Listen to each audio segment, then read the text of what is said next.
भाजपकडून संघटन बांधणीला सुरुवात। राज्यात 963 मंडळ अध्यक्षांच्या नियुक्त्या पूर्ण। स्थानिक स्वराज्य संस्था निवडणुकीच्या तयारीची भाजपची जोरदार पायाभरणी। राज्यातील 10,000 महिलांना पिंक ई-रिक्षा वाटप। महिलांना सवलतीच्या दरात पिंक रिक्षा उपलब्ध करून देण्याच्या सरकारच्या योजनेची नागपुरात सुरुवात। नागपुरात मुख्यमंत्री फडणवीसांचा ई-रिक्षातून प्रवास। यावेळी महिला बालविकास मंत्री आदिती तटकरेही उपस्थित। संजय राऊतांच्या नरकातला स्वर्ग या पुस्तकाचं 17 मे रोजी प्रकाशन होणार। मुंबईतल्या रवींद्र नाट्य मंदिरात होणार सोहळा। निलंबित पोलीस अधिकारी रणजित कासलेला निवडणुकीत परळीत ड्युटी नव्हती। जिल्हा प्रशासनाकडून निवडणूक आयोगाला अहवाल सादर। परळीत ईव्हीएम मशीन्स जिथे ठेवले होते तिथे बंदोबस्त असूनही हटवल्याचा कासलेचा दावा। आमदार विक्रमसिंग पासपुतेंच्या मागणीची सरकारकडून दखल। FSSAIने अॅनालॉग पदार्थांबाबत हरकती मागवल्या। राज्य सरकारकडून FDA विभागात 196 अधिकाऱ्यांची नियुक्ती। राज्यात अवघ्या 17 दिवसात 831 टन हापूस निर्यात। अमेरिकेला सर्वाधिक 372 टन आंबा रवाना। गुजरात आणि दक्षिणेकडील राज्यांमधील निर्यातदारांनाही लक्ष्य। देशातील पहिले आंतरराष्ट्रीय सी क्रूज टर्मिनल उद्यापासून सेवेत। केंद्रीय बंदर मंत्री सर्बानंद सोनोवाल यांच्या हस्ते उद्या होणार उद्घाटन। बदलापूर स्थानकावर 12 मीटर लांबीचा डेक बांधण्यास सुरुवात। त्यामुळे फलाट क्रमांक 1 कायमस्वरूपी बंद। यापुढे फलाट क्रमांक 1A वरूनच प्रवाशांना ट्रेन पकडावी लागेल। मुंबई विमानतळ ते नवी मुंबई विमानतळ मेट्रो 8 मार्गिकेचा आराखडा पूर्ण। लवकरच सिडकोकडून याबाबतचा प्रस्ताव राज्य सरकारकडे मंजुरीसाठी पाठवण्यात येईल। आराखड्यात लोकमान्य टिळक टर्मिनस मेट्रो स्थानक समाविष्ट। मृत्यूच्या खोट्या बातम्या पसरवणाऱ्यांवर आदेश बांदेकर संतापले। सोशल मीडियावर मृत्यूबाबत अनेक खोट्या पोस्ट व्हायरल। तर आपण सुदृढ असल्याची बांदेकरांची व्हिडिओ पोस्ट करत माहिती। भिवंडीतील 17 वर्षीय शोहेब शेख हत्येप्रकरणी दुसऱ्या आरोपीला अटक झाली आहे। मौलवी निशार रजाला कल्याण रेल्वे स्थानकावरून अटक।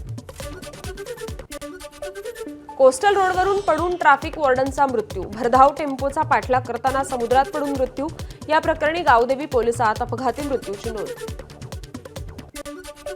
मुंबईत IPLवरील सट्टेबाजांवर कारवाई। गुन्हे शाखा 11च्या पोलिसांकडून सट्टा लावणारा ताब्यात। बेटिंग रॅकेटमध्ये अनेकांचा सहभाग असल्याचा पोलिसांना संशय। मुंबईच्या वर्सोवा पोलिसांकडून मोबाईल चोराला अटक। बंद घराच्या खिडकीतून घरात प्रवेश करून तो मोबाईल चोरी करायचा। CCTVच्या आधारे पोलिसांचा चोराला दणका।